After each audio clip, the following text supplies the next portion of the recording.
Welcome everyone to the semi-finals of the PGL Major in Krakow. The Torn Arena is awaiting our next two teams that make it through into that arena, and they will be cheered to the rafters. We've also had a little bit of a change up here on our panel as we welcome back Fifth Lauren and Janko. Good afternoon, gents. Everything good? I'm good. Looking forward to this semi-final? I am. I'm great. I got to watch that for that quarterfinal from the arena, and you did. I'm so envious. Yeah, I mean the Polish fans. That's something, man. Yeah, that's pretty crazy to play in front of. They've also been very respectful. I love the fact that when we come to Poland, whether it's Katowice, Warsaw, or here, they're always very passionate about esports. They always support the other teams as well. Sure, they're going to shout loudest for Virtus Pro and make a noise for them, but they always shout for the other teams too. No more so than the fact we've got a class semi-final ahead of us between Gambit and Astralis. Absolutely, and Gambit, you know, a bit under the radar throughout this tournament. Sure, they made it out in 3-0. I think there were a lot of people who would probably expect them to make the playoffs because they've been improving steadily ever since Zeus joined the team. Maybe not in a 3-0 fashion. Then against Fnatic, a very close series, ended up being 2-0. But Gambit is a team that, you know, structurally, fundamentally, can put up a fight against Astralis. They have good team play. They have a deep map pool. So that's what you need to have if you're going to have a chance against Astralis. Yeah, Robin, looking forward to it? Definitely. I mean, but to keep in mind, this is also a very completely different beast compared to Fnatic. And that was my main worry for Gambit was, yeah, I think they're going to make it to the playoffs. But then that's when the best of 3 starts. And now we're up against I mean, you saw Astralis yesterday just completely on fire. Read SK like a book. And then coming into Gambit here, I think we're going to see somewhat kind of the same. All right, we're going to get more from both of you in a minute and break down the teams in more detail. But first, let's introduce them both to the Torn Arena.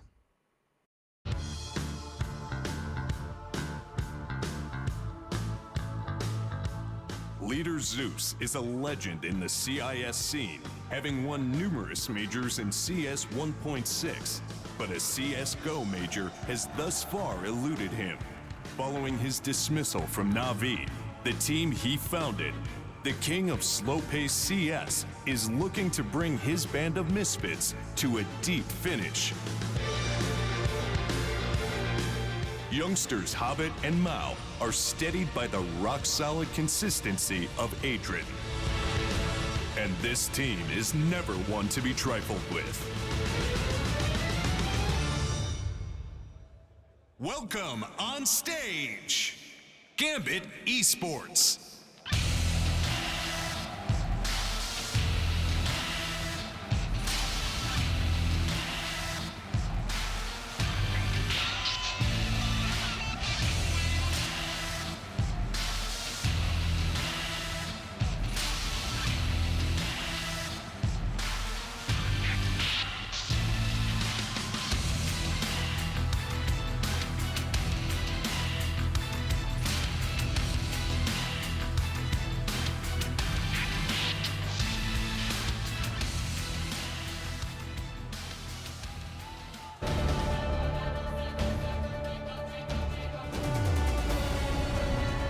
Champions of the last major, Astralis have ruled the scene for much of 2017.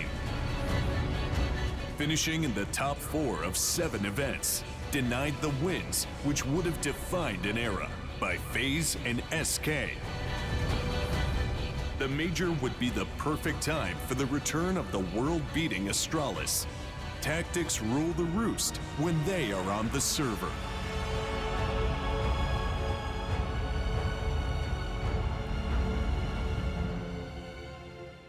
Welcome on stage, Astralis.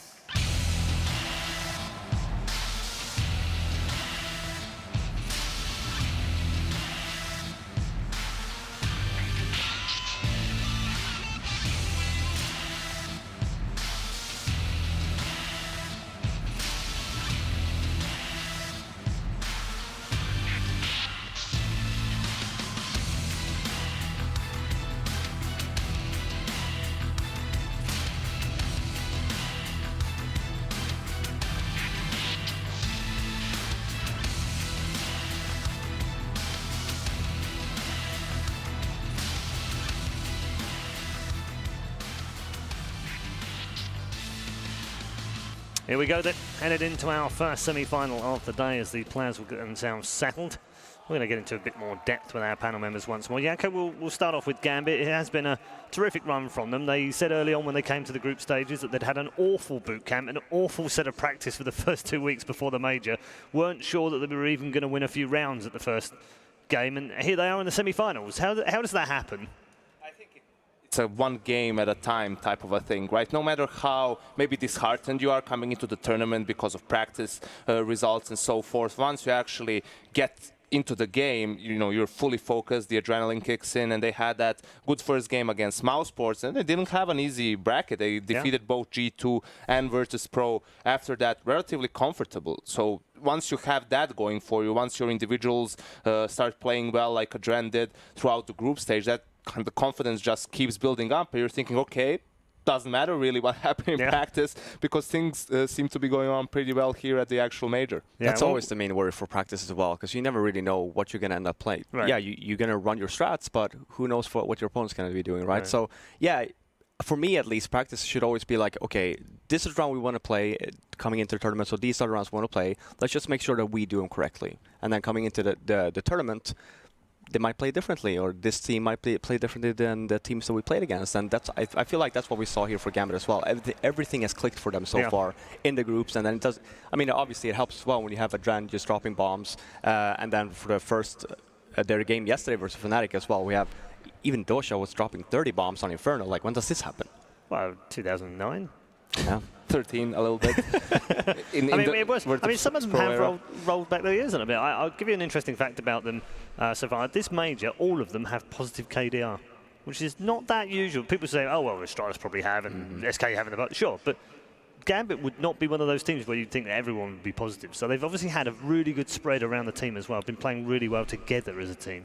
Yeah, I mean, the one person that comes to mind, and it's the same with when you look at North, for example, with MSL, and you have Susan there. Susan's not known to be a fragger. Susan's just supposed to be the mastermind and just to help your team win rounds. Yeah. But when just the fact that even he has a plus KDR, right? Just, yeah, like I said, I just feel like this team, I just found a whole different kind of mentality and approach into this major. I feel like everything is working the way it should be. And it shows. I mean, they've been winning games. The trouble is, they come up against the former champions in the semi-finals, and I think the majority of us would feel this is probably a stretch to imagine they can get past them. But if they are going to get past them, how is it going to be done? I think it absolutely is a stretch. But as I said previously, I think Gambit has the ingredients necessary to take down Astralis. In theory, it's like Astralis is a better version of Gambit, basically. So what Gambit needs in this matchup is their individual stepping up. Yes, there is structure. Yes, there is a map pool. They can play all of these maps, but it has to be Adren having a superstar performance. It has to be, Mo being able, not even maybe to keep up with Device, but just not get destroyed by Device, because we saw what he did yesterday to Fallen. I mean, Device had an amazing series, really stepped up, almost 100 ADR across those two maps. So it has to be that, because you need to be aggressive against Astralis. We saw again yesterday what happens if you give them too much control. They're just so good, so well prepared, so well regimented that they will always have a way out. Obviously, they had the book on SK yesterday, Robin. They studied it well. They'd read it back to front. They'd read the forward and the index and everything else. A little bit different with Gambit. These two haven't played for over a year, and even then, I mean, it's Dust 2 and it's ESL 1, so there's nothing you can put back. You can only look back how they've played in this major so far to try and figure them out. Yeah, but that's when the individual performance of Astralis comes back, right? When you look at it, SK and Astralis. Bless you. Sorry. SK and Astralis, I feel like that matchup is a little bit different, because that's one that you would have potentially seen in a semifinal or even a final. And there's so much more, like you're saying, detail for SK to go from. It does really help as well that Device has basically had Fallen as like the one guy that I'm going to learn things from. Yeah. So that hence the dual matchup that you saw, I think, was 17 versus 2-7 or something. Yeah. You don't have that here versus Gambit, right? But then when this stuff you practice, you pass on ESL 1 to prepare for this major, and that's what you're going to have to rely on. Yeah. It's been put into question a few times, this whole passing of time. It's not the first time they've done it either. It's a mantle that they've had since the E-League, where they said, we're not going to play excessive amounts of lands. We're going to do one a month, and that's all we're going to do. Yeah, I think it's great for them to stay adamant to that, because skipping ESL One Cologne isn't easy. No. We all know players love to play that tournament, a huge arena, huge crowd, same as here. So that's why they play in the end, for those big arena stadium games and in front of the crowd. But I think it's not as much the additional preparation that Astralis did that is giving them the advantage. I think that matters, yes, but I think the bigger thing is they played less games. By skipping that tournament, they, for example, if they played ESL One Cologne, they would probably be forced to play cash at some point. And, they skipped it. That didn't happen. SK comes into the game. They have no idea what to expect from Astralis. And that's, I think, the greatest benefit that they've had from skipping ESL One. Okay. Before we do more and talk more about the current reigning champions here, why don't we get the better words from one of the men inside the camp? Kjabi was talking to Sir Scoots a couple of days back.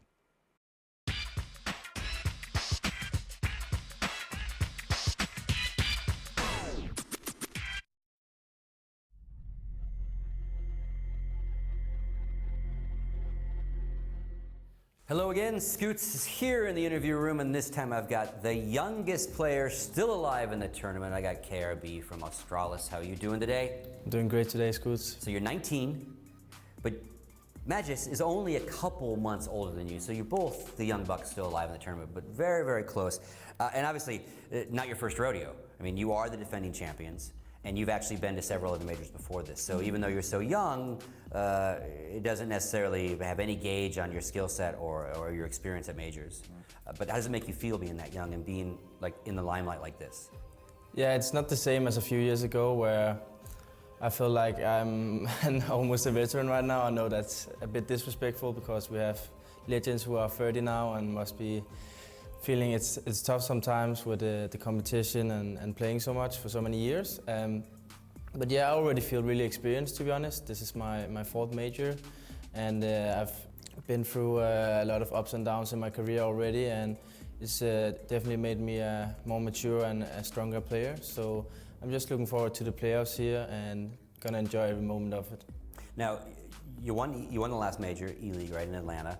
We're ranked #1 for quite a while. Everyone started talking about the Astralis era, because we've had these eras, right? And you lost your #1 ranking. SK is now the #1. I asked this question to Glaive when you guys were at your, the Clash for Cash, and I said, would you rather be #1 and have that prestige, but also have the target on your back, or would you rather not? And he was flat out like, nope, I'd rather be like 2nd, 3rd, 4th, because once you're top 5, we all know how close we are skill-wise internally. And he'd rather not have the target on the back of the team to always beat, right? How do you feel about that? I think I'm 50-50. There's pros and cons with both things. Right now we are ranked 3rd in the world, which takes some of the pressure from our shoulders, obviously, because we're playing the best team in the world in the quarterfinals, and we had a lot of close matchups against them, and to be honest, it can go either way. I think they will not underestimate us by any chance, and we'll just go in there and play our best. But there's also a huge prestige and pride in being the #1 team in the world, and that's something I strive for every day and we fight for. So obviously it was sad to SK to come in and ruin our era, so to say it, but we really want to win this tournament, and it's just one game at a time, and this for sure could be one of the greatest games ever. And to that point of you guys really wanting to focus again, you intentionally took a chunk of time off before this major. All the other big teams, for the most part, went to Cologne. They've been on the road a lot more, and you guys intentionally declined invites, stayed home to boot camp and do all those things. In retrospect, and you came in here a little shaky, that very first match of Immortals, shaking the rust off and went to overtime. You all still feel that was the right decision? Yes. I think no matter the outcome, we will all think it's the right decision. We planned this months prior to the major to feel the way we can prepare the best for this huge tournament. So we had everything planned out, and it kind of went a little bit bad when we didn't qualify for the EPL, because that was the point where we couldn't participate at Cologne because we wouldn't have any time to practice. And we're here to do our best and come in our best shape to defend the title, and we're not going to come in with 50% with too many travel days, too many tournament matches. We'd rather be feeling confident in our strategies because we are a very tactical team. So yeah, that's the decision, and we're going to live with it. And let's talk about sports psychologists for a while. A lot of press grabbed onto the fact that you had a sports psychologist with you in Atlanta, and that's a lot of teams are starting to do that. You're not necessarily the first, but I think the most prominent example of how it might have helped the team, because obviously she's been very helpful to you guys, and then you win the major. I saw her here, she is around. So what kind of things does she like help you with that you feel like talking about? Obviously it might be a lot of personal stuff as well, but like in day-to-day, look, what has she done for you in that sense, you know? Yeah, as you said, it can be personal stuff in your private life, what bothers you and stuff, but most of all, I think the most important thing about it is that we respect her. Whatever she gives to the team, her experience and everything in the meetings is just a bonus for us. It's just about having a person there you respect, to have like a forum where you can discuss things and proper communication keeps everything smooth. Yeah, for sure. And she is here, so look out everybody else, because obviously when she was in Atlanta, y'all won. Everyone is scared of her. Yeah. That's awesome. So you went 3-1 in the groups. One loss was to SK, who you are going to play again. That was on Inferno. We had a lot of Inferno during the group stage. So what are you guys taking away from that loss? It was actually a really rough loss for us, because we feel like we didn't get in our comfort zone in that game. We lost 16-8, and Colsera had the game of his life almost. I know he has a lot of good games. He has that a lot, doesn't he? But it was a really good game from him, and we just went back to the hotel and like, you can't have that game every day. So yeah, we had to take the loss, and we came back strong the day after. So now let's keep talking about him, because luck of the draw, if you will, gets you having to play those guys in the quarterfinal again. Obviously, best of 3, different kind of world than a best of 1. Any thoughts going into that one, other than it's going to be a crazy match? Yeah, as you said, it's going to be a crazy match, but I think like best of 3 is the thing we want to play, also against SK, even though they're ranked better than us. Honestly, I think the favorites for the rest of the tournament is going to be the winner of that game. That's not a secret. So we're just going to go in there and play our hearts out, and after that there's no looking back. Let's talk about the rest of your bracket, because you then, if you win that one, Gambit or Fnatic, right, is the rest of that bracket. So any ideas on how you think that will turn out? I think Fnatic will win, but it's going to be a close game. And then you beat Fnatic and you sit in the finals? I hope so. All right. And then Virtus Pro. I was going to say, so Big Immortal, North, Virtus Pro, are those 2 bottom matches? I think VP, it's like the last major. They always show up, no matter the form they have showed. Last time they also lost a rather easy tournament in China and came to the finals in the major. So they're gonna be fueled by the home crowd, and I'm pretty sure they will be in the finals here. All right, so possible Astralis VP finals in there. Does that scare you at all? Because obviously the Polish fans love Counter-Strike, but they really love Virtus Pro. I don't think it scares me. This is the day I live for. This is my profession, and I really enjoy playing in big stadiums, and I thrive under the pressure, I think. All right. Any final thoughts? Anything you want to tell your fans? Anyone out there? Just thanks for the fans, for the daily support. We really appreciate it, and let's get a good major playoff. All right. Thank you very much, and good luck. Thank you. Yep.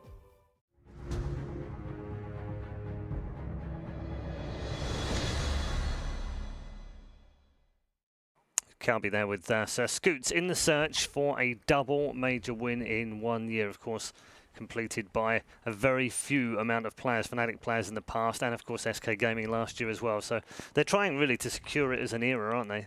We spoke about this throughout the group stage. They had the opportunity after winning E-League majors to then go on a run and dominate the scene, and it hasn't been that dominant overall because we've seen a number of other teams winning tournaments. But if they win this second major, do you then just say, well, 2017 was the year of Astralis? Yeah, I think it's a very similar situation to what happened to SK last year, right? They won both majors, a couple of, a lot of top 2, top 4 finishes, but not as many titles that they would like. I think it's the same for Astralis, but obviously the major is always the most important. It was the rise of FaZe, the resurgence of SK that kind of denied Astralis that era title per se, but I'm sure that FaZe would trade in a heartbeat with Astralis all those grand finals and the title in Kiev if they could just be here at the big stage in Krakow. Yeah, I mean, that's the other thing, Robert, isn't it? We've had SK, who won 3 before we come into this and look red hot, have FaZe on a bit of a run over the summer as well. G2 have won a couple of big tournaments. Even Virtus Pro have won a tournament in amongst that lot, and yet all of them, I'm sure, would swap it for a place where Astralis are right now. No, I mean, definitely the only one that you can say so about is VP. Yeah. you okay? There we go. Let's try again. No, but that was the gamble you took, right, with SK, for example, attending all these tournaments, whereas for Astralis ended up not to, and then that was like, which way is better? Because then you get the tournament experience, you get, okay, everything's working, or you're just like, we have no idea really how we're going to play coming into this tournament. But that's the thing with SK, isn't it? They have had, and I know Fallen said coming into this tournament, they felt a bit burnt out, and they didn't seem that burnt out in the group stages, but that's got to have played on their mind when they play Astralis, and Astralis are fresh and hungry, and they want that second title. Yeah, I think the biggest problem is the amount of preparation Astralis could do based off of how many games SK has simply played, in the last month or so. I think SK has played the most map out of all teams on LAN in the past 3 months, and those have been some very, very high-level tournaments, so no opportunity for you to hide stuff, right? And because of how frequent the tournaments were, you don't really have that much time in between to change things. So for SK, it's generally difficult to anti-strat them because they just do such a good job of adjusting. But the thing is, the way Astralis prepares for opponents, they don't look at like your executes, they look at your tendencies, your rotations, your movements, like your preferred spots, and then they have that in the back of their mind, just running their own playstyle. Phone's collected in the background. Been doing his job, getting rid of all of those out of the back. These players are just starting to gather, so heading towards the map vetoes. Before we talk about that, though, I just want to get key players on both sides. For those that are fresh and new to the Major, we get a lot of new people watch these shows. Pick out one player on each side that they should watch for. Okay, so for the new guys coming in to watch for Gambit, it would have to be Adren and Hobbit, right? Those are the 2 stars and the guys who rack up the most kills. But I think for Gambit in this best of 3, the most important player is going to be Mo, because he is the kind of single, at least primary opera of the team, and we saw how good Device was yesterday. He's going to have to at least, put a stop to him to an extent, because if Device has a dominating performance like yesterday, Gambit are not going to have a chance in this game. Okay. Robin, on the other side, Astralis? It has to be Device. I mean, there's no say about it. I just love the way he plays. He's great to watch, isn't he? He's just so fun to watch. I think he barely ever has a bad game. It doesn't really matter. And then the second one for me is gonna have to be Kirby. I feel like yesterday he wasn't playing bad by any means, but when this team was first formed, Kirby was supposed to be that star player. When Device, this was 2 years ago now. Hence the psychologists they have now, but Device tended to not really perform in playoffs. It's okay. You can say tilt. It's fine. No, he did. No, tilt. I think he admitted that himself. There were no chokers, but that's definitely gone by now, right? But then Kirby came in to be this kind of a young star, to be able to put him over the edge. And I definitely feel like he still has that kind of power. Okay. And keys to victory for these 2 teams. Astralis, it's probably more. There's more clarity on their side, isn't there? So what about Gambit? They've got to do what to win this game? Does it involve 5 different factors to do this? And I think for Gambit, they need to take risks, right? They need to be aggressive. They can't just expect to outplay Astralis at their own game. They need to try and disrupt them. You look at the ways Astralis has been losing games in the last 6 months or throughout 2017. It was to VP, who would be very, very aggressive against and who would get into that plow mode. It was against FaZe, who has amazing individual players, and just through sheer individual skill, they were kind of forced their will upon Astralis. And it's SK, who has a combination of both. So that's a very, very narrow club, very tight group of teams that were able to take down Astralis. Gambit doesn't have anything on the same level as those teams do. So that's why they need to have, a game of their lives. They need to overperform, basically, in this best of 3 in order to be able to upset Astralis. Because when you look at the maps even, there is not a clear pick here for Gambit, even though they have a deep map pool, but there's not a clear map where you can say, yes, this is where they have an advantage over Astralis. There are maps that they can play against Astralis, but again, there's, a clear advantage for the Danes in this veto. Zeus has been here before with Na'Vi. He's been in the semi-finals. He's been in the final twice as well. He'll know all about this kind of matchup and strategically how to get the team ready. So what is he doing for them? What is he telling them? How is he getting them to play here? I mean, the veto should have been done already in their heads as of yesterday, right? Right after their game versus Fnatic, they're like, okay, who are we going to play? Then let's look at it. and then have a clear plan coming into this, because there should be no gambles here whatsoever for coming from Gambit's side. You know Astralis not going to play Cobblestone versus you, which is the one pick that I would have said, yes, go with Cobblestone. You don't really have that now, so you just have a really, really clear picture on like how you want to play this team and just stick by it. And as for Astralis, like Janko was saying, Gambit, they have to take gambles. For Astralis, they should just play their own game. There should not be anything that just, you are the better team here. And it really is amazing to see how Astralis, you alluded to it a little bit, 2 years ago, known to be chokers, right? Would always get to like top 4 or even into the finals, and then just couldn't close out, couldn't win the tournaments, even though you would think they have all the ingredients on paper. So to see the trip that they made now to being probably the most composed team out there. Yesterday in that game against SK, when things were going rough for them on cash, they take a breather, they double eco, and then were able to salvage that first half, and it was just enough for them to win cash. All right, Victor's underway. As you can see, they're going to steam through these, actually. Astralis have banned Cobble. Gambit remove Mirage. Astralis therefore pick Overpass. And this is where Astralis has the advantage, right? They have a clear veto. For Gambit, they don't really play either Mirage or Overpass. Mirage seems to be their permaban. They go for that, and that's a clear pick for Astralis. Maybe they felt like they could have gone for Nuke, perhaps, if they want to play that map, but they are regarded as the world's best team on Overpass, so a no-brainer for them eventually. For Gambit, it would have been between Train and Inferno. I think those were the two picks they could have went for, and maybe Inferno is the choice because they saw them play against SK, saw them play it a couple of times, and then also you maybe don't want to pick Train because Astralis gets to start on the CT side. Maybe that's not what you want to go for. That's how it's panned out. So they've got Train as a third if they need it. And Nuke is a clear veto in the second phase for Gambit, a map that they've played a couple of times, but not really, I think, on the level of Astralis. And I think actually Gambit is going to be satisfied with the last map being Train, because as I said, Train in Inferno was where they would have liked to go in terms of their pick, and they get both in the series. So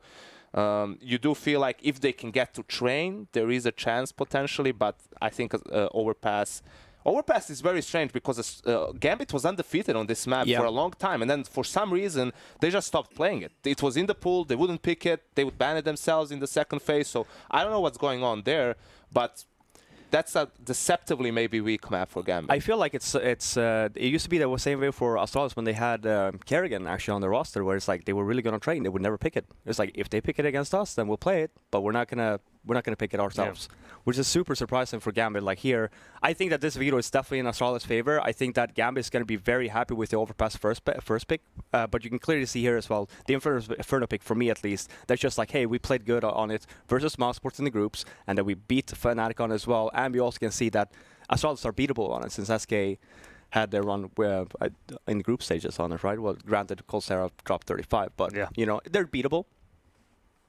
As long as someone doesn't drop 35. That's 35 kills, which Adrenalin's capable to Janko's point, where it's like they have to play aggressive, they have to go, they have to have all their players show up, especially Mo. I mean, for me there, for that Inferno game, Adren didn't really show up yesterday versus Fnatic, but Dosha did. There's like, can we activate Adren here on that Inferno game? Do we have a solid game plan with that? And just stick Mo to the solid points and just the choke points. Yeah. The problem is on Overpass, it's very, very difficult against Astralis on the CT side to pull off early aggression, right? So you need to go for mid-round aggression. Once they start rolling out with their default, checking spots, you need to try and find where the weak link is, pop flash. Maybe it's trying to push Zipex out, who is outside Monster when they're more focused towards like bathrooms and long A. Maybe it's trying to be aggressive with like 2 players towards long A, but it has to be mid-round. Early on, they're so good at that defensive playstyle. We saw how SK got punished multiple times yesterday for that early aggression, and that's the most difficult way to play CT side. That's if you can perfect that, then you can really be the master of the CT side. So it's going to be very tough for Gambit, but I mean, they need to try it at least, because if you just take a step back and let Astralis do their own thing, they're going to choke you out. Yeah. That's a good way to finish. Thank you very much to Janko and Fifth Laren for the expert analysis before this matchup. Let's bring in our commentary team and say good afternoon to 2 men who I'm sure are absolutely loving life in the Toron Arena right now. It is James and DDK. Good afternoon, gents. Good afternoon. Very much looking forward to this one. This is, I think, the biggest test maybe for Gambit of their career, this team at majors and other things. It's a very big test for them. It is indeed. I like the set of maps. How are you feeling about it, Dan?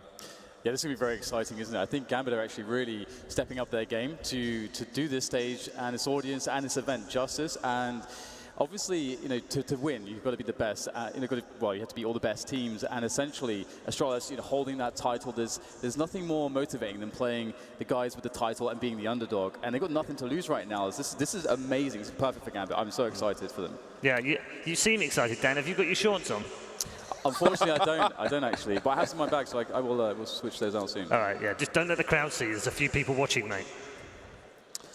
Nice, yeah. I love those caster intros. We should just play it every 5 minutes. Or they're glorious. They're glorious. Enjoy it, gents, and take us into the first game. Thank you very much, Paul. Overpass will be the first game between these two teams. And I mean, what do you think? Obviously, I think Gambit have to be the underdogs, but maybe this is a tournament where they show us what their ceiling is, if there is one. It's always really difficult for me when it comes to any team facing Astralis on Overpass, because I feel like Astralis play it so smart. They're such a good team in taking minimal risks and understanding when to take the right risks, understanding how to pressure a team really heavily, and then sort of trick them into making mistakes. And Astralis has an amazing game plan, both on the CT and the T side. So it's going to, of course, require a lot of great individual performances from Gambit, and we've been seeing that as well. You know, Doja's been having an amazing tournament so far. You know, yesterday he was looking fantastic. Mo was also really, really good, and you're going to really look to Mo on a map like this, which really features, you know, your main AWPer. So I'm really looking forward to seeing the Mo and device dynamics here. And I really actually think that Gambit, despite what how much I just bigged up Astralis there and how good they are on Overpass, I really feel like Gambit does have a solid chance here. There he is. For those of you on Go TV, with Gambit starting on the CT side, definitely worth having a look at Mo.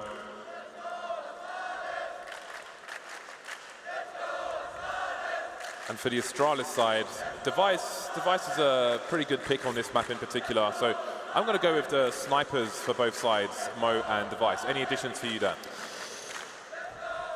It's really difficult, actually, but if I was to pick somebody different, at least for Astralis, I might be leaning towards Kirby, actually, potentially. Depends on how the CT side goes, because I do really like Kirby's rifling and how he gets pushed in there.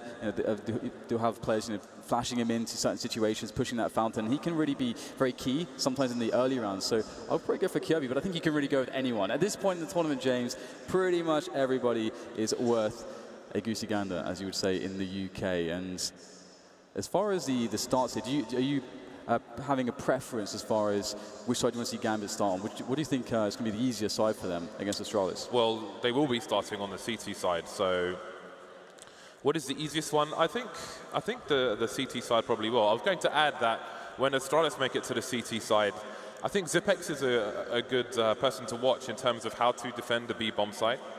He's always really good with that, and his team offer him great support as well. So that will be very interesting going into the second half. I think the first half will be key. Again, Gambit, I think it's simple to say that it's going to be their toughest test yet, and it will be a very hard-fought series if they are to proceed beyond this point. And again, there may be the odd rumors swirling about players such as Zeus and whether he will be moving around. Perhaps it's dependent on how they perform in this tournament. So maybe there's a lot more riding on this for Gambit than we think about. I think this is actually a really good start for Gambit potentially, because I fear the CT side of Astralis the most. So I think this has actually worked out quite well for them.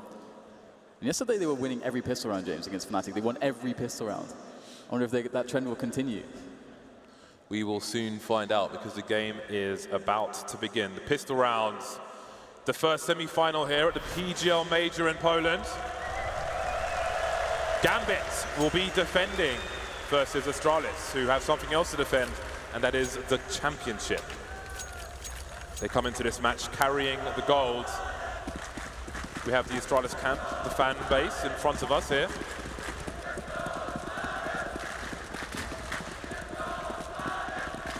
Looks like a fast one here from the Astralis lads as they make their way into the sewers, and we can see the bomb also should be making its way through Monster soon. Just a few grenades to go in first before we see the swell of the Danish players reaching that B bomb site. And already Glade taking down Doja, making life quite uncomfortable here for Gambit. And they'll be okay with this, though it's quite a retakeable bomb site, but the bomb is down and the pressure is now on the Gambit side. Hobbit starting to move forward. No CTs in a flanking position. Again, all of them comes down to the headshots. Adren off to a good start. Two-man advantage now. Hobbit's putting in work. Another headshot for him in. 2 kills in fact for Adren. And Adren will finish off the 3rd kill. 3 kills in total for Gambit. A much-needed pistol round. Again, they've shown us that they've been good at winning these pistols, and it continues. I wonder what their overall pistol stats are actually like in this tournament. It's pretty uncanny, isn't it? And such a great way to start against the Astralis side. But again, they did get the bomb down, did Astralis, so they'll be looking to likely get the AKs in and onto the 3rd round, which is definitely a good look on Overpass. But it is a team 2, is Astralis, where I could definitely expect that maybe they have a special round in store for when you get that bomb down, but you lose it, and you have the extra $800 in every player, so you can get funky sometimes. But looks like they're going to go with a standard approach, get the full save in, and wait until those 3rd round AKs come out. And Gambit, of course, they're just going to be looking to just make the money here. That's as simple as it is, and Adren will start things off well. Gambit going to be patrolling things in that connector area, more or less, leaving Kiabi alone carrying the bomb, and Hobbit will smoke him out.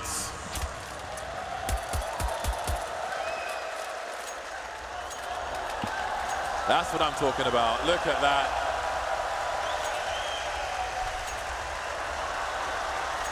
That is beautiful, almost as beautiful as the man himself.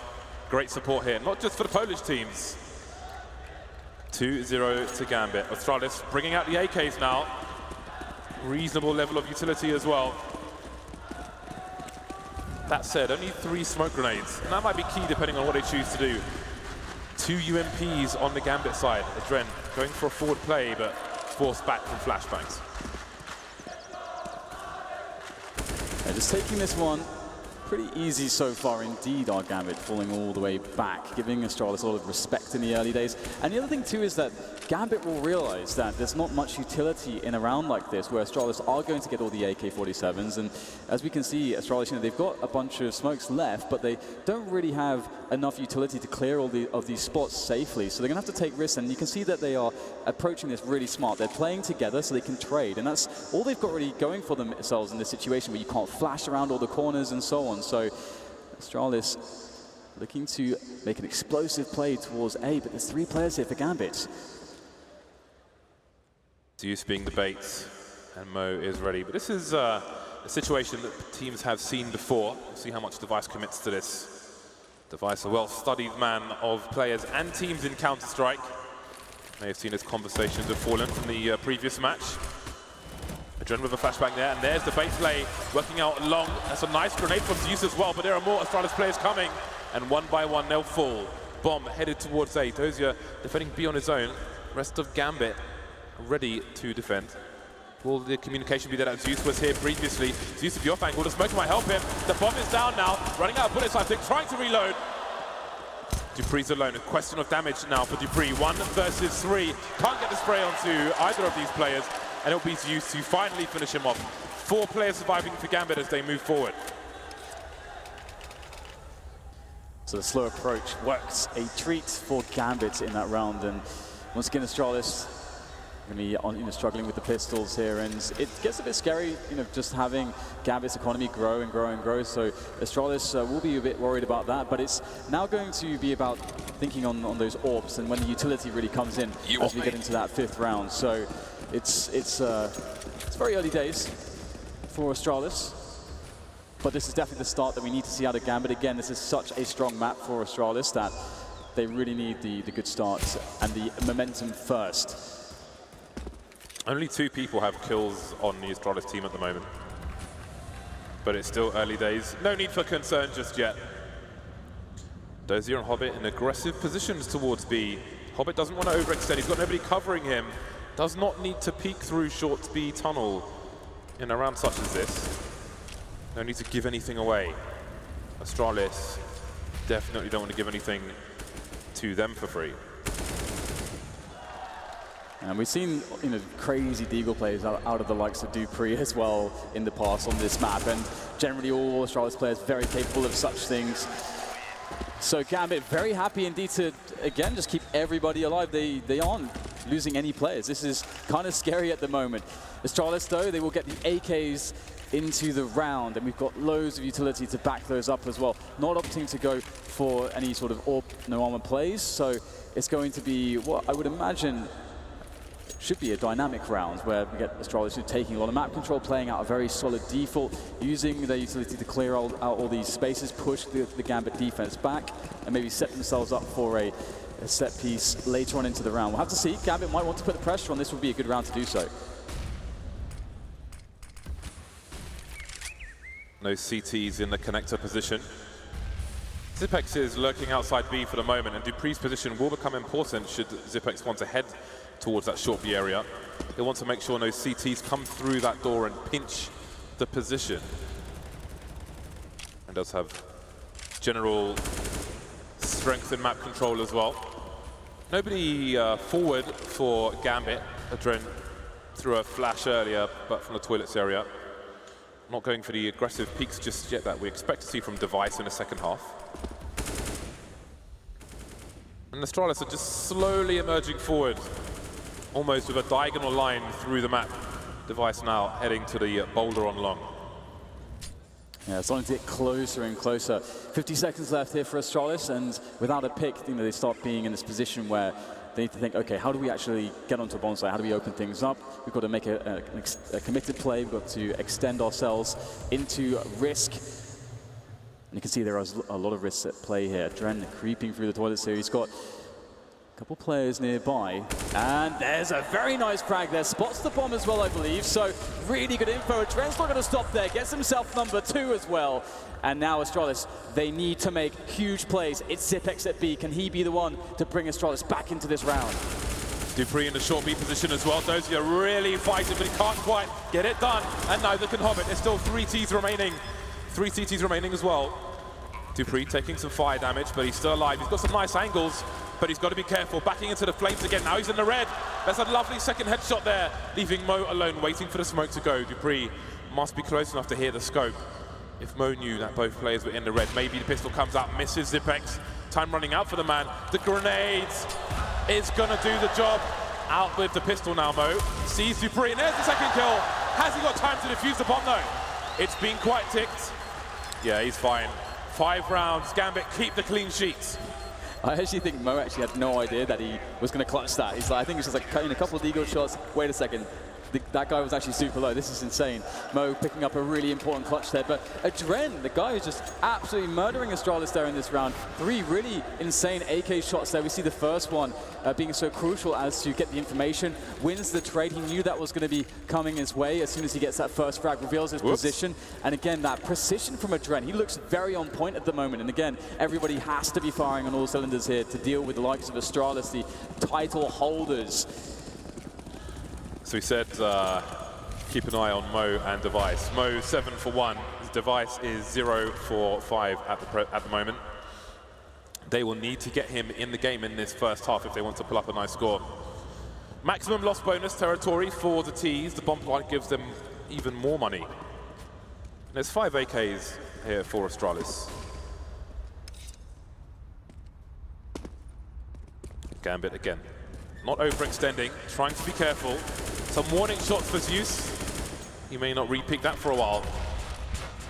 Zeus, Dozier, and Hobbit all around the B bomb site. Putting these smokes down. They've been good at holding onto smokes. 1 minute 10. They've got 3 smokes in the bag after just deploying 1 and a fair few Molotovs as well.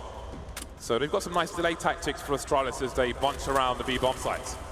And I really like this change of approach from Gambit. After having lots of players, like often 3 towards A, they've now got 3 towards B for the first time. And we can see that Astralis, perhaps, you know, still thinking about how the previous setups were working. Maybe they don't have enough information to understand there's been a change yet. They might walk into this 3-man setup, and Gambit seem very, very ready for this. They're really holding a few tight positions here around short and also around the monster tunnel. So Astralis, they can definitely get in there, but they're going to have to hit some really great shots on the entry fragging scenario. And there it is. Hobbit with the spray down. He gets himself two with the help of Dozier. Kirby, though, with the trades. That's what Astralis need. They're into the B-bomb site now, but it's slow, and the rotation is coming. Zeus really needs to stay alive here. Mo with a God Grenade again. 2 on 2. There are 12 seconds for this bomb to get planted. Both CTs on the high ground, which means the bomb plant will be successful. Mo holding an angle, making sure that nobody crosses towards that shack. They know where the T's aren't, but do they know where the T's are? Both moving to the short B position. Adren's got to be very careful. That's a very dangerous place to peek from. Moving forward now, no more grenades left for the CT side. They've got to win these duels, and there are off angles being held. The pre-fire from Adren, but how does he get the bomb defused in a situation? Mo with a successful spray there, and it's Adren to peek Kiabi. They both win their duels. 6-0 Gambit.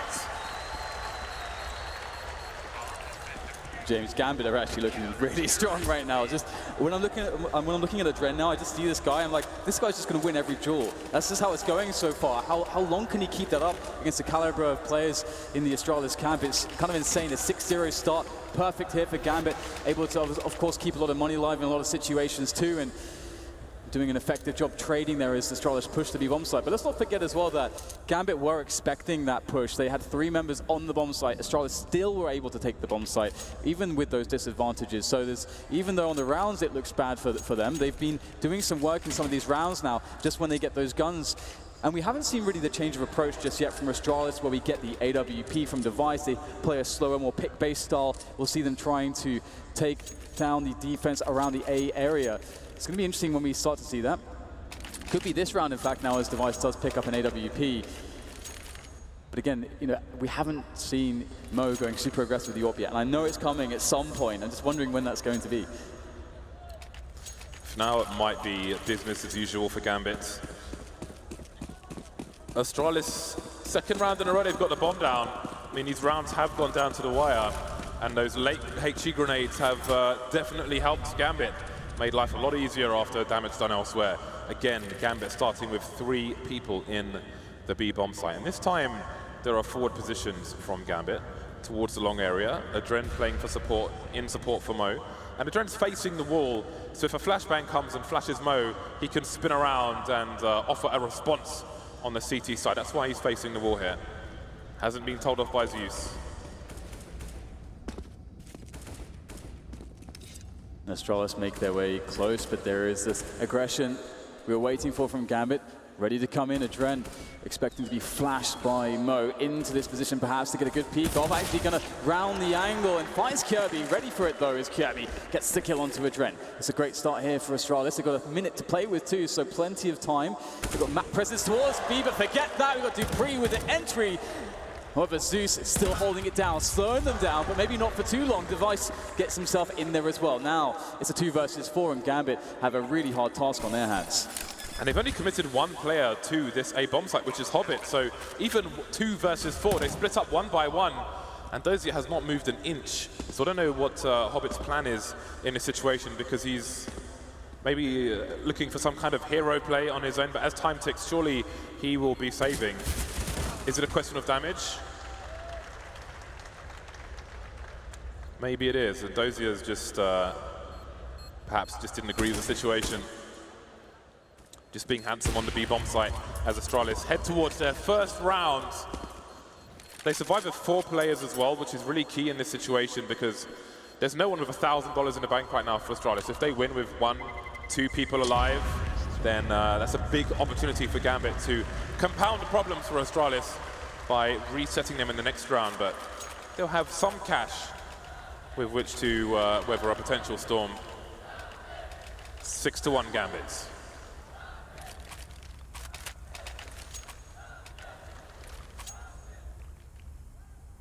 Astralis doing a great job there just on the defense, and really some of those aggressions to get themselves that good start previously. But again, what's Gambit going to bring to the table? This is a map that allows the CTs to do a lot of funky stuff early in the round, so you've got to really have your wits about you as we see a forward smoke there, and indeed Mo looking for perhaps an aggressive pick there as he is going to be scanning the angles. There you go, Kirby's down.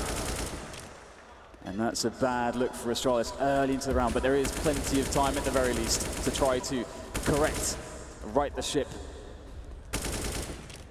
It's really important for Gambit not to have a player picked off early.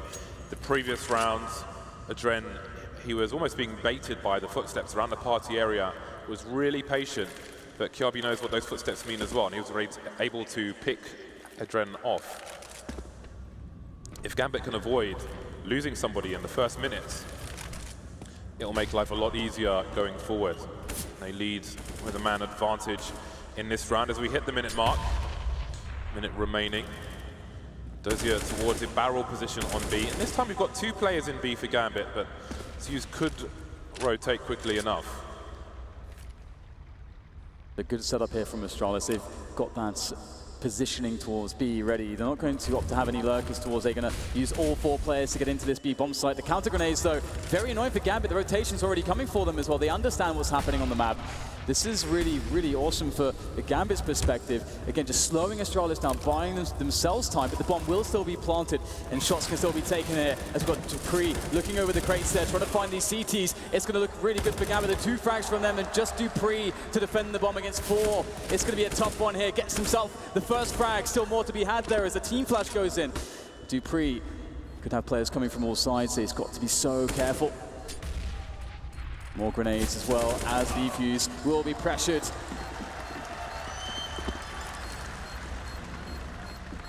Those counter grenades, James, very, very effective in holding Astralis off. Even though they got the bomb down, it was very tough to hold on to that position.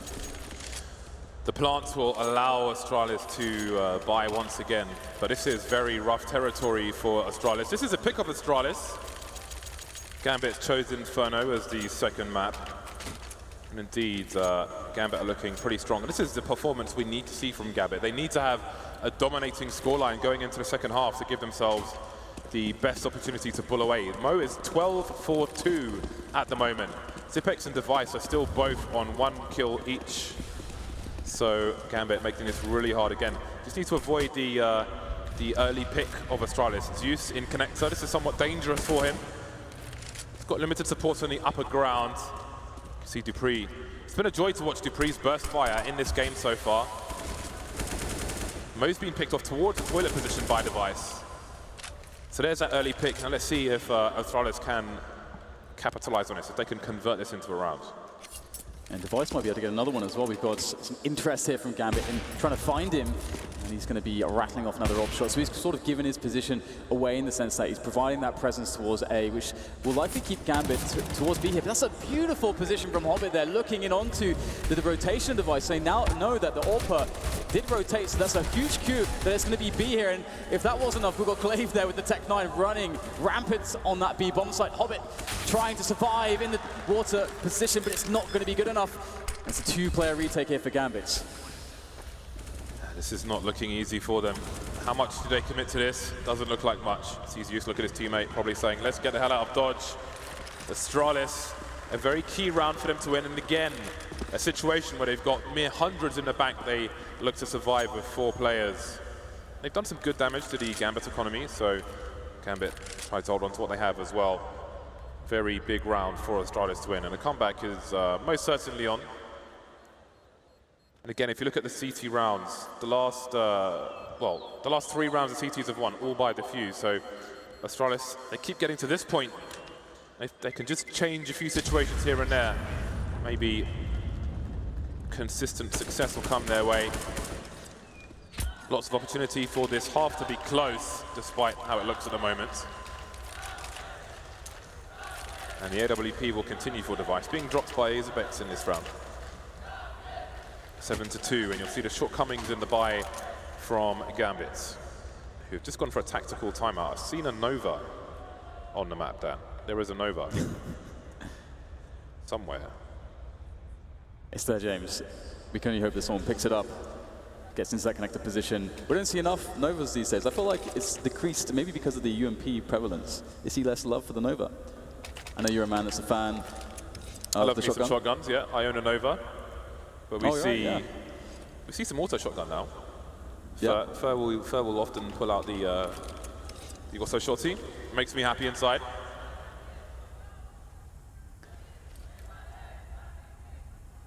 And again, this is such a fun map, I think, for teams to play at a professional level, just because there's so much opportunity to do stuff on the CT side, which you can't say for all maps. A map like Train, it can be a bit more awkward. A map like Cobblestone, very awkward as well. But Overpass, you can get as aggressive as the Ts. You can take as much impact in the early round with your pressure as the Ts could on in any conventional map here. And this is what might be happening here. We've got a Dren just in the smoke there. This could be quite interesting. Mo to support, and also another player there in A long. Hobbit looking to get in, and Dren's going to go through with the flashbang. A little bit mistimed perhaps, but Hobbit's there to pick up the pieces as he goes for the spray. But what is this? Glaive getting himself the frag regardless, but there's the Nova, James. Big Popper Pump makes an appearance there in Connector.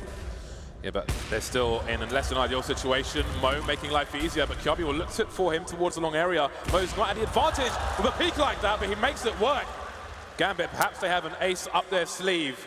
Device and Zipex on opposite ends of the map. Device looking for an opening, moving around a boulder, and Dozier will give it to him, down to the 2-1-2. They have no idea where Zipex is. He could be flanking them from CT spawn for all they know. And the CTs, they've given up the bomb because they know their positions could be compromised. You've got 50 seconds, Astralis. There's plenty of time to work out what you want to go for. It's a difficult situation for Gambit too, and you can see they've decided, okay, let's just play this safe. We don't have the information. Let's stay together. It's going to be harder to retake A. Let's just hold there for now. Play good rotations and allow Astralis to work the map. There's not too much else they can do from this point, and Astralis might be cutting it a bit close on the time, but they should be okay here as they make their way through. Actually, are they going to go towards B here? Indeed, going down Connector through the door. Gambit do have a man on the site though. Zeus is quite weak, and Mo is looking in. Looks like they have the sound cue. And Mo looks for the cross, hits the first shot. Device's head is sent somewhere very far away, but Zipex will still get the trade and the bomb down. Oh, Zeus down from the nade. He was the critical player in that situation, and now Mo is at a distinct disadvantage. Looking the wrong way in the smoke, but he still lands the kill. Gambit, that is absurd. 4K for Mo, absolutely destroying Astralis in that round. They started with a Nova. They started with a friggin' Nova, Dan, and they've somehow won the round. 16-3 is Mo. Unreal, isn't it? It's a crazy situation. 8-2, that's a really solid scoreline here for Gambit on their CT side. And again, for me, it's all about how well Gambit can play on their CT side, just because of how scary Astralis' CT side is. And now we can see Mo in the replay working that AWP here, working those angles. His flicks, his precision is just so on point. These shots are incredible. Mo, I think at this tournament, has shown that he is absolutely world class, a world beater is this player, and this is one of the reasons Gambit is so far. But we can see now, as we go into the next round, already taking fast information, and they might discover now that indeed Astralis are moving towards Suez and B. So again, Gambit are continuing with a forward pace and more aggression. But I think they're playing into the hands of Astralis by doing this. And if you look at Glaive's position right now, he is just waiting for a push to come in from Connector. He sees Zeus, he's hungry for it. He is salivating for a flank, but Astralis almost with a read that Gambit will eventually overextend. So what does Zeus do in this situation now? Seems the Ts will make their way down into the Connector position, but there are kills coming elsewhere. And indeed, they're all getting picked off with this aggression. This is what I worry about for Gambit. The early picks for Astralis. They've only got 2 rounds right now, but there's still opportunity for a reasonable score for the T side, and this would break the money of the CTs, I'm pretty sure. 2 versus 5, 3 unanswered frags for Astralis. I think Mo, in seeing that player at A-Long, is thinking, okay, it really feels like seeing a player A-Long when there's 5 alive, there's only 2 of us left, probably indicated to him that there would be a play towards A, but you can see Astralis, they just held their positions, they're not really making any moves, they're looking for any further indications of pushes from Gambit. Astralis trying to play this really safe, even in a 5 versus 2, trying to avoid any risks here, trying to play perfect counter-strike, and you can see they're just jumping across here. Mo can't quite find a pick-off. Ooh, getting a bit crazy there with the wallbang attempt. Won't work out for him, and it won't work out for Hobbit either, taking one in the face courtesy of Kirby. Device finds Mo as well, steals away his AWP. He wants another one of those, he'll have to purchase one again, and the money is not good enough to do that. Astralis have actually finally got there. They've broken this insane amount of money that we saw from Gambit previously. Yeah, I think Gambit may be trying to change the pace, change the approach before they get figured out, but Astralis were just waiting for them to do that, and it pays off in absolute spades. Nothing left for Gambit. Finally, the AWP has been taken away from Mo, and Astralis will look to fill his death column. That is a lovely swipe from Device, a confident swipe. But again, 8-7 is still possible, and I think at this point, that would be a bad score for Gambit, considering what was possible. Time will tell. Important duck there from Kiabi. That could have been fatal. Yeah, I was afraid there. That looked like a team kill in the making for sure. And I like how decisive this round has been from Astralis. You know, sometimes teams trying to play it a bit too safe. They don't decisively get themselves onto a bomb site, but that's exactly what we see from Astralis. And nothing is going to in an untoward manner here so far. So Device just trying to seek out the remainder of Gambit, and he'll be successful. Just Mo remains with that deagle of his lurking around the A-long area. So it might be a while till he sees any action, and perhaps he won't see any action at all. Still no bomb down from Astralis. Again, you can see how they're trying to play this incredibly safe, literally just taking no risk whatsoever here, not rushing anything. They've got time, they're going to use it. Mo sitting in the long area with his deagle. Contemplating life, perhaps. Indeed. It's a nice area to do that. It's lots of nice trees and so on. I think there's a picnic spread there as well.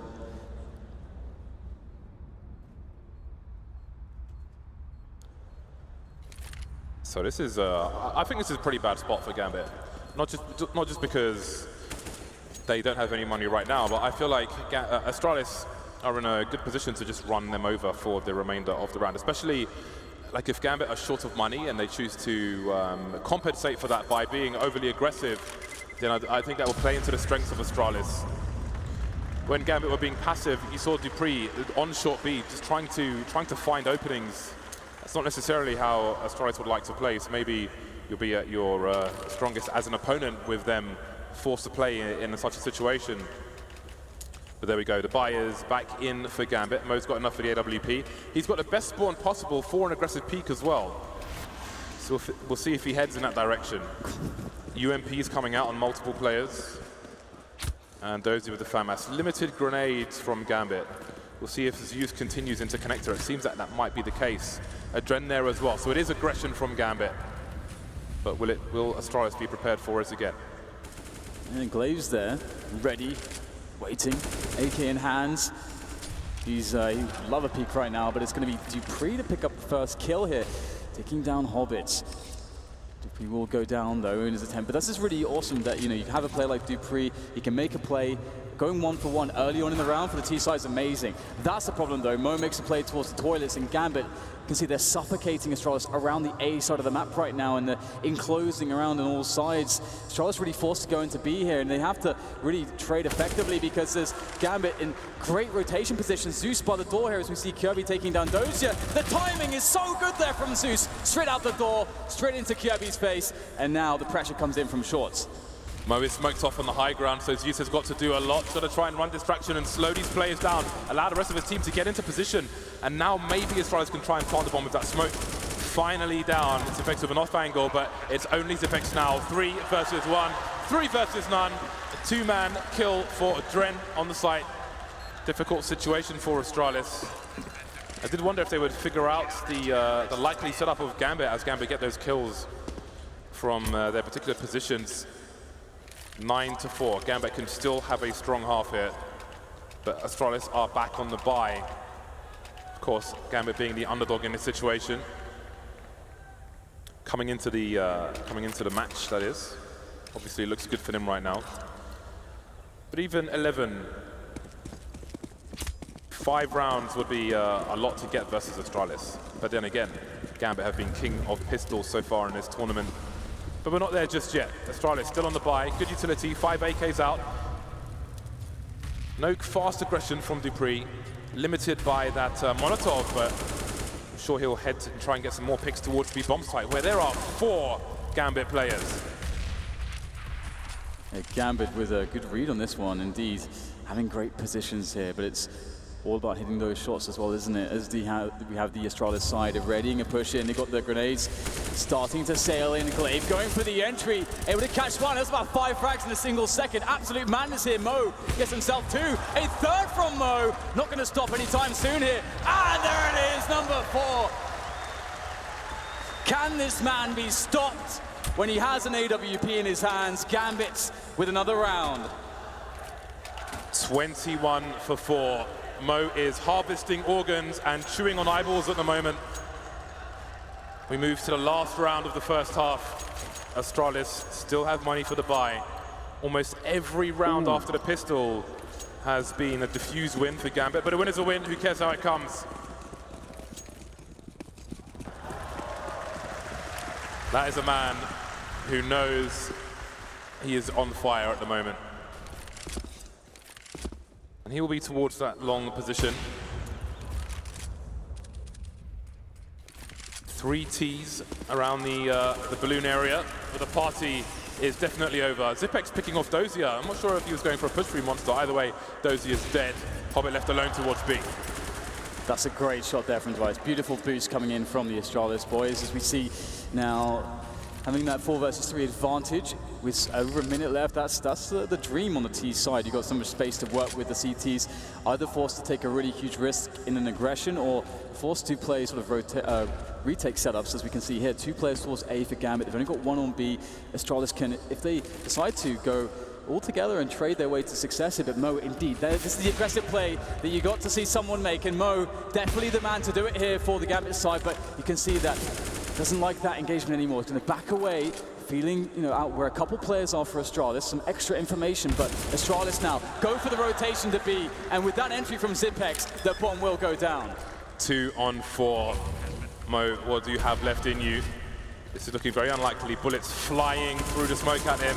Now's Youth, maybe trying to run destruction, trying to find something, anything, but he can't quite do it.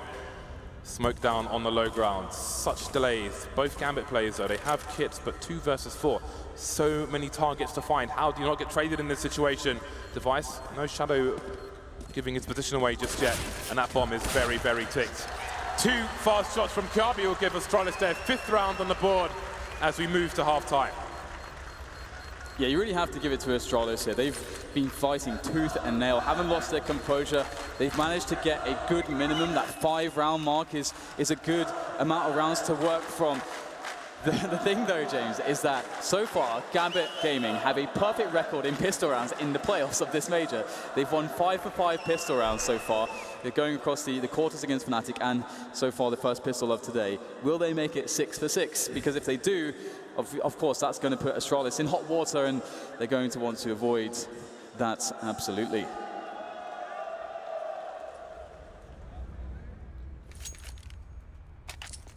Pistol round time. The second half is with us. 600,000 people watching for this.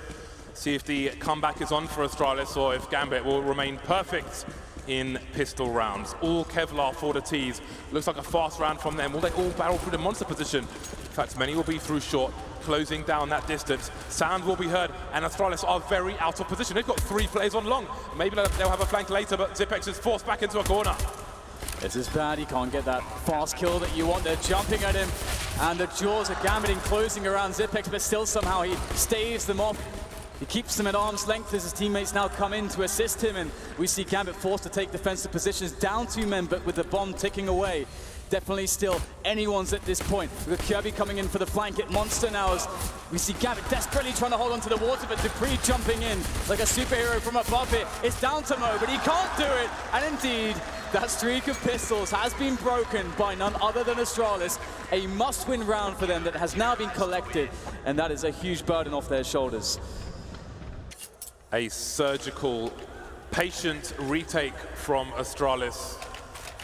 Maybe part of the benefit of being able to stack 3 people in long is knowing what you do if it's plan B.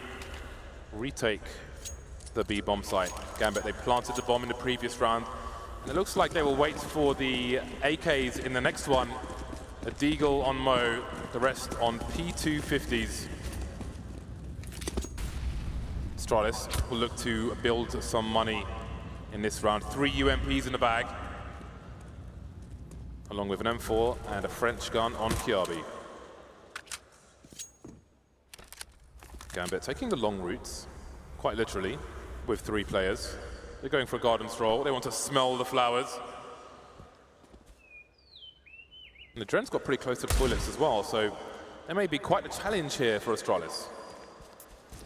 Yeah, we've seen crazy stuff with these Deagles on rounds like this. It looks unintimidating, but then someone like Mo turns up and he caps Device in the face there. That is quite annoying for Astralis, losing a bit of money there, but they still can get a rotation in. We've got some great counter grenades here, just slowing the approach, allowing the likes of Dupree to get in there, also get the players out of B and into the A bomb site. And so even though they get that kill, they can't re-retrieve the gun. We've got a great containment here with the likes of Dupree at the back. So smooth sailing, it looks like, for the Astralis side, but Dozier still picks up an additional kill here. However, it will be 3 players surviving for Astralis in the end. And this may have been, James, the first comfortable round Astralis have had all overpass long. The first half was such a struggle. It's good damage though. Good damage done by Gambit considering the investment. Limited grenades for the Gambit side. What is their plan? How do they open up this round? Astralis better equipped for the most part. 2 UMPs continue for the Astralis side. They will play with confidence. Device moving forward. No sniper for him, he's just with the M4, but seems he will have a look anyway. Grenade sails in, and Zeus will be the recipient, the sole recipient of it, and Device is all the way back to A, all the way back. In the meantime, Astralis have made a stronghold of the B bomb site. Kiabi and Dupree with a short B take. They've cleared it out, dropped a smoke, and in fact they're going to play the extra man by abandoning it completely and rotating the numbers back towards A. And Gambit just checking everything here. Adrian missing an opportunity, although of course a very hard opportunity to capitalize upon, but you can see Astralis can really feel the pressure here. They understand that Gambit have all this positioning towards A at the moment, and they're quite convinced. They obviously have a player in the sewers position, which gives Astralis all the information they need that, okay, Gambit are likely going A. Should there be if there's going to be a fake, it's very high risk from Gambit because they don't have players in position to do it. They don't have the grenades to do it. So right now, Astralis know what's going to arrive soon, and it will be that A play. It's just a question of when Gambit will do it and a question of whether or not they'll get those fast entries. Because if they don't, I'm not sure there's a chance here for Gambit. It's going to be a very tough and awkward affair, but Mo kicks it off well. 2 players in long, including Dozier with the bomb. He hasn't been spotted just yet. The flashbang, the one flashbang Gambit had, has got them onto the site. There's Kiabi picked off. 25 seconds, Dupree coming in for the flank, but Hobbit's waiting for him in the meantime. Hobbit with perfect positioning. 4-round lead for Gambit. Massive round for them. 25-8. Mo is 25-8. The nearest person to him has 11 kills on his team. What a beast. This is crazy for me too as well, because we all knew Gambit was a very good team, James. But today it almost seems like they're a new team, like they've gone Super Saiyan and they've reached the next stage of their evolution. And we're seeing some insane stuff that's absolutely savage there from Mo, not messing around at all. Having an amazing time in the booth here today so far on stage, here live in Kraków at the Major. And it's a fairly comfortable buffer of rounds that Gambit now have over Astralis, and it could get even more comfortable now as Astralis are indeed relegated to just nothing but some pistols. A sad time for them here in this round. It will be difficult for them to get any damage done, but let's see if they find a way to do so. Gambit are running a nice anti-eco here, and will get themselves quickly onto A. I love that position. I don't think it's used enough. I feel like if you have somebody watching Connector, you could put a sniper up there, or someone with a silenced M4 looking towards the party area. But I don't really see it. 2 Astralis players left. Zipex barely hanging on at this point. And by this point, Gambit should know that they're pretty much fighting against USP, so it's there's reasonable risk into chasing these kills and not much to get out of them. But they'll clean up the round. 12-7. Never count Astralis out. James, Mo has 28 frags now. It's a bit ridiculous. The closest fragger to him on his team is Hobbit, Adrian, and Zeus, who all have 11. That's quite a difference, James. I did mention his 2 kills ago. This is insane, though. It's really just sinking at this point. It's good, but it only counts if they win the map. Device is on the AWP. He is up to his usual nonsense. Or is he? You'd expect him to look over the smoke. Mo has a nice angle though, so it's a good thing he's not. In the meantime, there's a fight for short B, which is being won by the CTs. I don't know how Hobbit escaped from that situation. I guess everybody was blind.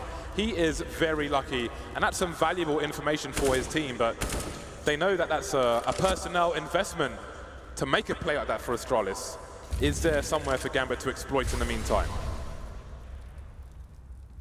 They are looking for some position, some spot to exploit. That is for sure, but it's going to be Astralis, perhaps with some exploitation soon. They're going to take away sewers from Gambit. This is a really important play as well to have positioning there, and there are players for Gambit that might try to take this position soon here. So looks like this round could come to a head very shortly, as we'll see Mo trying to meet the Astralis players on A, as well as this engagement that could perhaps happen towards B. Looks like actually Astralis give up short, and Gambit will actually win the day there. So this is really good for Gambit. They've got so much positioning here, and I'm really surprised to see that no one so far has been picked off, to be honest. Yeah, 40-second mark. Gambit have got good map control, but Kiabi is ready to fight using the distraction of his teammate, but Mo's there to punish the reposition. The bomb has not been spotted just yet. Dupree wondering what's going on towards a short B position, and Zipex may rotate towards A in the meantime. Dupree sees nothing. There will be a three-man defense here on A. There are gaps in the smoke in more than one direction, but there's the extra smoke. Glaive doesn't quite have the angle, but does he see the foot? Does he see the shadow?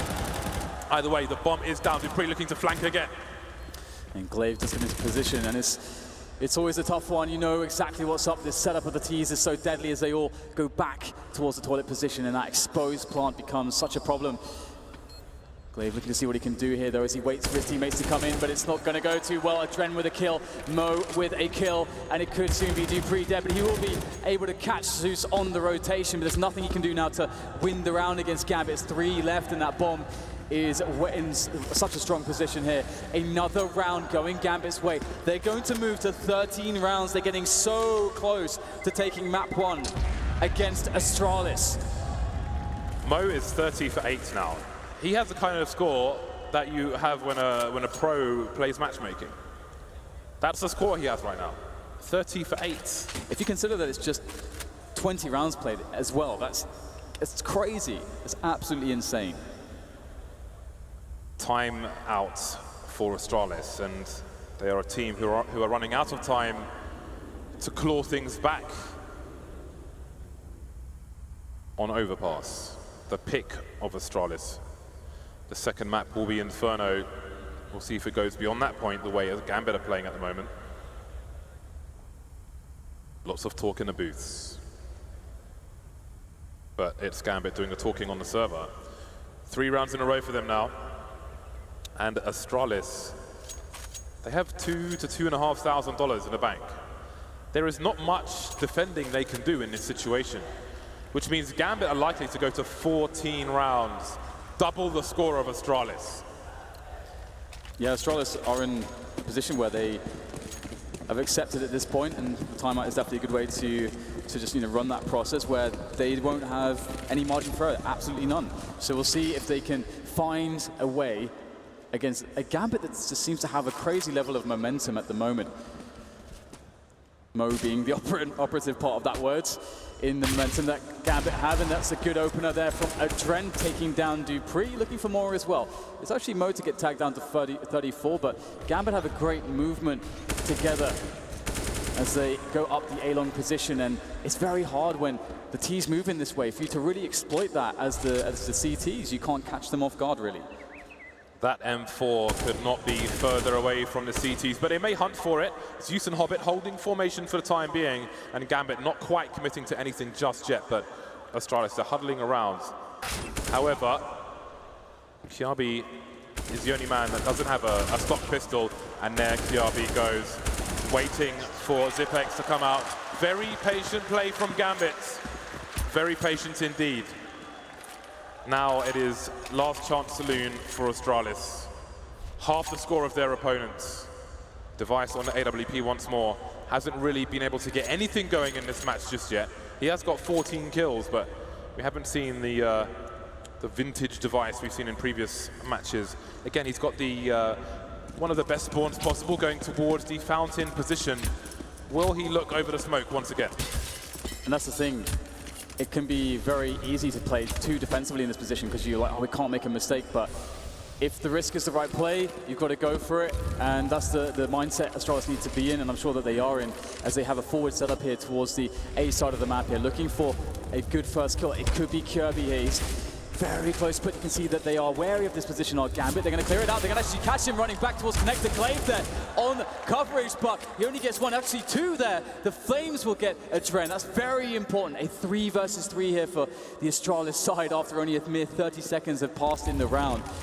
Definitely a good situation to come back from. How does he miss that shot device? It's one of the common positions Orpers will hold, and Mo was looking for the low ground.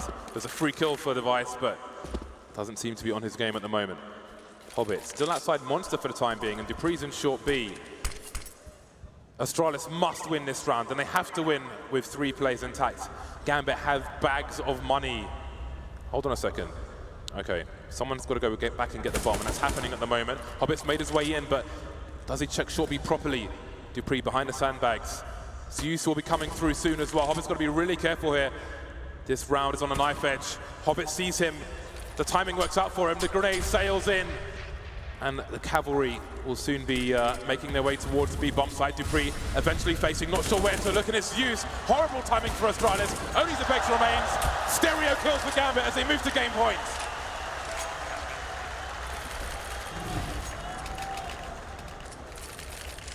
(15-7), that's an incredible scoreline from Gambit.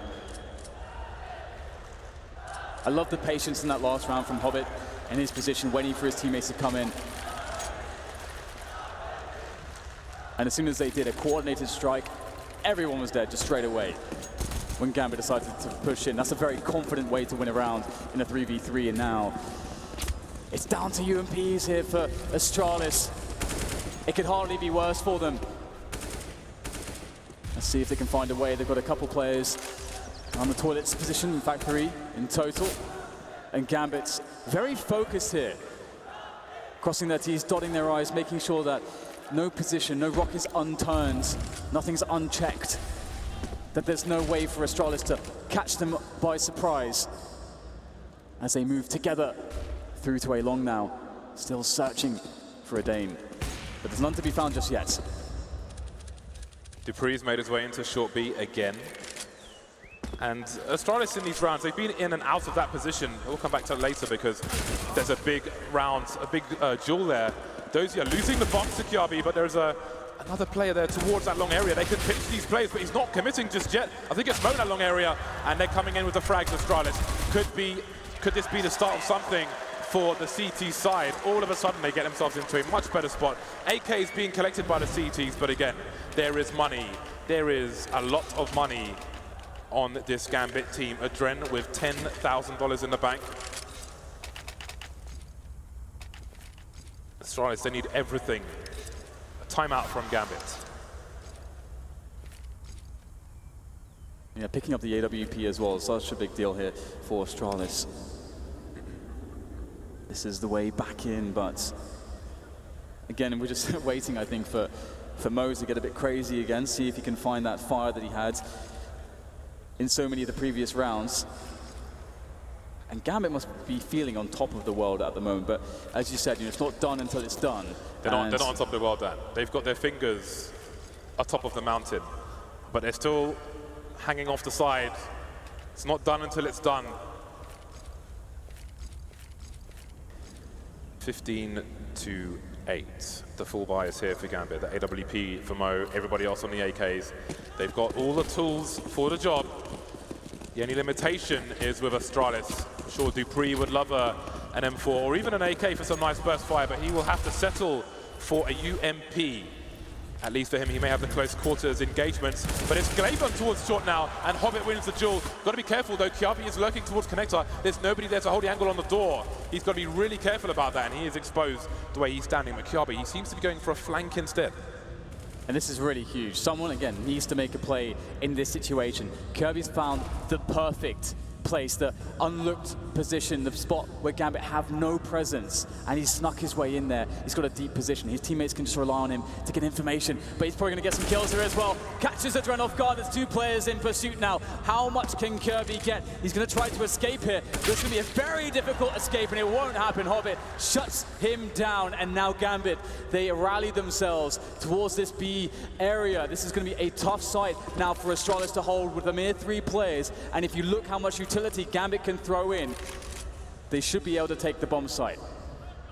Astralis can have a good read that it's a B play, but there was a minute on the clock at that time, so Device has still been towards A, only now rotating. Mo going for a peek. We've got close quarters here, and Dozier has to check that, but he's got something else to deal with as well. Dupree will get taken down. Damage done though, and that rotation is in. Device is in play now. 30 seconds. Gambit can afford some time to fight before this bomb goes down. 2 plays in the rest of the T side, but they need the kills, Astralis. Good follow-up there coming in from Zipex. It was a connection to by Device there through the bottom of the floor. We'll see whether or not Zipex can get more. There it is. The bomb is down. 13 seconds to go. It has to be collected. The frags have to be made. But it's Zipex to make the kills here. It's just Zeus who remains now, looking for a way in. There's 2 players here. He'll get 1. No time for the bomb plant at this point. It's done. All Device has to do is survive, and he'll do so, looking to make it worse here, trying to catch Zeus as he retreats. Zeus will survive, but it's the round here for Astralis. They keep themselves in this one.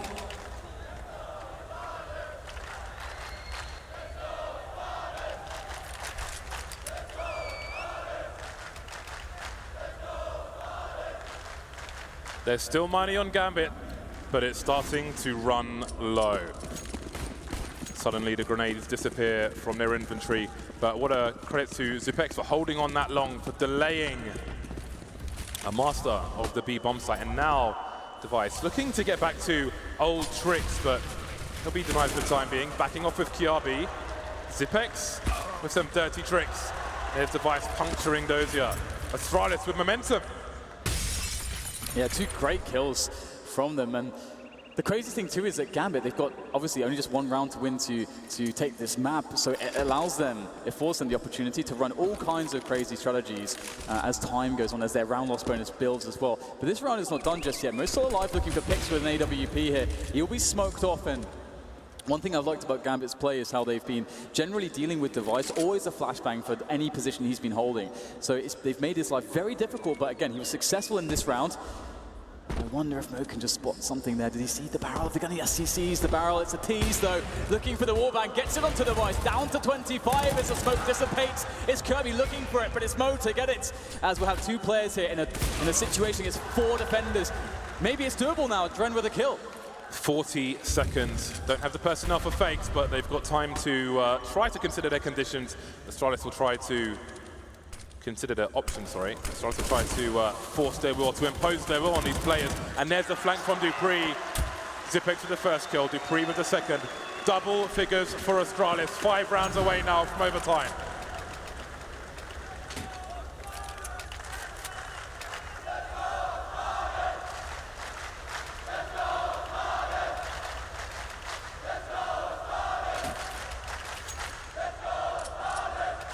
Great support here from the crowd for Astralis to make this comeback a reality.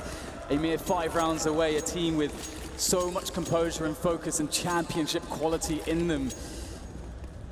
Let's see if they can get themselves another good start here. We get that aggressive play from Device, looking over the smoke. No flashbang to deny him this time, but there's no players to be found, unfortunately, for him.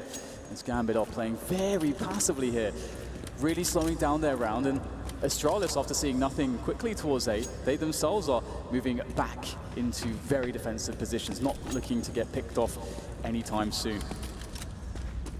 This is an interesting buy from Gambit. Just 1 round required by the team. They have 5 opportunities. This is number 1, and they've only got 3 rifles. 1 minute 10. Now Zipex has made his way. Oh no, he hasn't. I thought he was in short B, but he's just looking over the wall. 3 players in B for the CT side, and it's Glaive who will start making his way towards the A side.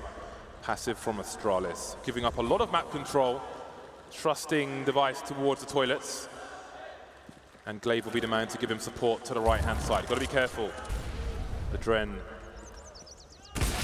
is going to win his duel. Device missing again. This has not been a good game for him so far.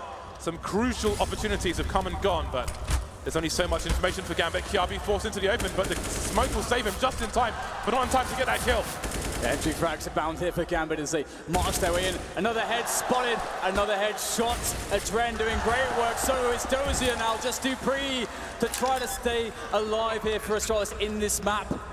1 versus 5, the bomb is down. Could it be any more difficult? He'll find himself an engagement. Can't get the kill though. Another player spotted by the truck. Key information here for Dupree, but still stuck by Bank. The entire team still alive for Gambit. They know where he is. Grenades, additional grenades sailing in, and there it is! Gambit! They win the first map against Astralis. Overpass is theirs. They have an advantage in this series, in the semi-finals here. Unbelievable turn of events, but it's not over yet. There we are. Take your goddamn tops off. Where's the D? There's the D, Dan, if ever you're looking for it. Massive game for Gambit. They take the lead. They take the pick of Astralis. A monstrous nuclear-level performance from Mo. 32 kills he ended with. Absolutely ridiculous performance against one of the best teams in the world. It's really unthinkable. Again, it just, for me, what I see out there on the stage is a different Gambit, a stronger Gambit. Just every single player performing so well. I can't imagine how they feel at the moment. Getting that first map under their belts, but again, it's going to be a long road against the likes of Astralis. They had such a difficult first half, but you could see that Astralis, again, they always are composed. No matter how hard it is, they'll find a way to keep the rounds coming. And I think this map could definitely have gone either way. Again, without that massive performance from Mo, it's definitely looking like Astralis would have taken the game. You can see Zonic already turning the pages of the Astralis tactical Bible in the booth there, looking forward to the next match. And Gambit definitely deserve a round of applause for that performance as they exit the booth, led by Adren, unless they've gone the wrong way. I think they're locked in there. They're trapped. Do you think they can do this, James? Can Gambit make the finals of a major? What a crazy situation to imagine. 1-0 Gambit. Hashtag bronze pick'ems. Prepare yourselves, because that could be the outcome. But it's not over yet. 1 map lead for Gambit, but it's not over yet. There is much more Counter-Strike to come from these two teams, so make sure you're in your seats for the next one. And that's the thing too with Astralis. Their fundamentals are so good and so consistent that you have a situation where, again, just the more rounds that Astralis get to play, the better that they can look, because they're just so consistent. And some teams, if they drop off individually, that's when you'll see massive rounds from Astralis. You'll see massive amounts of momentum. They're one of the hardest, if not the hardest team in the business to play against. Mr. Redeye, what do you think about that one? Fantastic performance from Gambit Gaming. We said before the game began they needed a few win conditions. Janko, did they fulfill all of them, or at least some of them? I think everything on the list was ticked. Like, they need to have a good start, ticked. They need to make good reads. They need to take risks and be aggressive, ticked. They need to overperform individually. Mo needs to step up. Well, that's a definite. That's definitely a tick. For that 33 kills, 11 deaths against Astralis in the first map of the semi-final. So that's just a mind-blowing performance from Mo. Yeah, it's astonishing, isn't it, Robin? Now, where did this come from? Why didn't we expect it? I don't know. Why weren't we expecting it, Paul? Because on the other side, we're supposed to have Device here that's supposed to go head-to-head, and Device was nowhere to be found the first 7 rounds. Even Sitnik as well, right? I feel like Gambit did such a great job, even, aggressive in the early stages, and then go for retakes on the bomb sites. We saw on the first half there for Gambit, 9 planned situations. Gambit won 6 of them. Yeah, it was just a case of Gambit wins pistol, Astralis buys the 3rd round, not an optimal buy. Gambit kind of gets a good read, wins that round. After that, when Astralis has more money in the following gun round, they do a great job of taking map control, and they want to execute a fake, but it was Adren in a forward position towards Bathroom, where he gets 2 kills, completely shuts down the fake. It still ends up being a clutch situation. Astralis brings it back towards B, but Gambit kept winning those early clutches, and when Astralis would win a gun round, they would immediately get reset. They couldn't get their flow going until the very end of the first half. And that's where you were thinking, okay, this is where Astralis is going to end with like 7 rounds. That's all they need. But it was Mo stepping up at that point in time as well, getting 4 kills in a very important round and managing to give his team a 10-5 half. And you could see how Gambit, switching towards the T side, they lose pistol, but ever since the first buy round, they have a clear plan, very good fundamentally, very good use of utility, very similar to what we see from Astralis on the T side of Overpass, and then it was just the rest of the players stepping in as well. How much of this is Zeus? How much is this a whole lot, right? I mean, great game? It definitely makes it easier when you have Mo just dropping bombs as well, right? But just the actual game plan leading into this first map, it's all Zeus. It's all about like, okay, this is how they like to play, this is what we should do. Just very fundamental, good fundamental Counter-Strike coming in from Gambit. And it was another slow start from Device. I mean, he had that yesterday against SK on Cash, but he did manage to turn it around as the game progressed. Here, he wasn't able to do so. First kill in round number 7. That was the first time he got the AWP because of the way the economy went for Astralis. They wanted to go for rifles and utility over a glass cannon AWP. And you could see, even in the second half, some of those shots he usually hits were a miss. The very last round against the Dren, right before that, a couple of questionable decisions. So definitely not the Device we saw yesterday versus SK on this very same map. A lot of people that don't follow Counter-Strike will ask the question, why does that? How does a player go from being so good yesterday in 24 hours so poor? I think that's very difficult to answer because, yes, Gambit was doing a good job of utilizing their utility, pop flashing constantly for his regular positions, but, you know, that very last shot in toilets, it's like, he usually hits that. So 99 times out of 100. You know, it's like, this time around, it's maybe just having an even slower start than yesterday, maybe not feeling as much into it because, you know, you are the favorite, you're kind of expecting this to be a walk in the park, but it's definitely not going to be so. Okay, scoreboard by Boomio is on screen now. You can read through and enjoy the Mo statistics of 33-11. Yeah, I was just going to touch on the Device thing yet again. I feel like Device got a little taste of the medicine he gave to Fallen yesterday, where Fallen was always like, kind of countered. And this game, you saw here, all the flashbangs, which is like, Device likes to play this position. Let's put a flashbang here. Device likes to play here. Let's just do it here. Just early on, just really good. And then going into later stages of it, either Device was dead or he had really poor positioning. And then I think that's a whole cost of it, right? When you go back 2 years ago with Device, you expected him to drop the bombs that he normally does, and he never really did, right? And I feel like I'm not calling choke here yet, but what I will say though is if you do manage to catch this guy off position and you do manage to always counter every single move that he does, he's gonna have to try something new, and that's why I do think that we saw some really weird aggressive play when he didn't really have to, missing shots that he really should not have done, instead of just falling back and holding angles and working with your team. On your screen right now is the MVP. There is absolutely no doubt who the MVP in this game was, Janko. That was a blistering performance, and partly perhaps why Device didn't have such a good game. Can we just take note that Mo had 18 kills with the AWP out of 33, and that 10 of those were like in retake and post plans, which is a bit uncharacteristic for an Opera. If he has a good game, it's probably a lot of opening kills. Mo only had 3, but he did so much work throughout the game, whether it's, you know, in the retakes after the bomb is down, post-plant positions, or just mid-round, getting that extra kill to make the space. You could see it even in the first half. Astralis in a 5v3 situation shuts down the early aggression from Gambit, and then Mo just somehow finds 2 openings, brings it back into a 3v3, and then Gambit edges out that round. Very rarely do we see that happen to Astralis. Once they get an advantage in the round, they're probably the best team in the world at closing it out. Earlier on, we saw Virtus.pro take the opening map against North. It was their choice, of course, North's choice. We've now seen the same thing happen. Gambit now in the driving seat as we head into Inferno. What are your expectations, pair of you, as we head into map 2?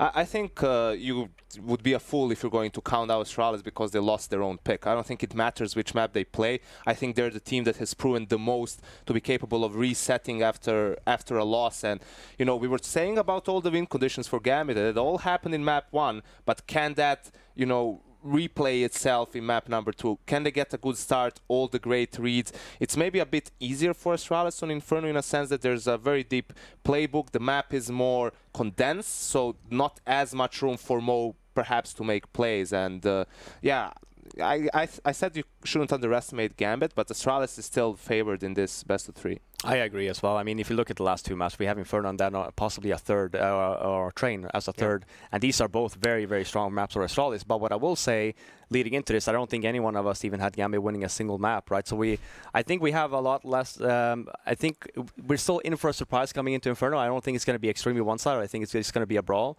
But I do still have Astralis winning this These one. are the 2 best maps for Gambit, though. Out of the pool, or out of the maps that can be played, these are their best 2 maps to play against Astralis. So if there is ever a time for them to make this happen and pull this upset off, it's on one of these 2 maps. Yep, that's for sure. They do have the opportunity here. Gambit, they are 1 map away from playing in their first ever major grand final. We'll be returning back to the Tour and Arena after this.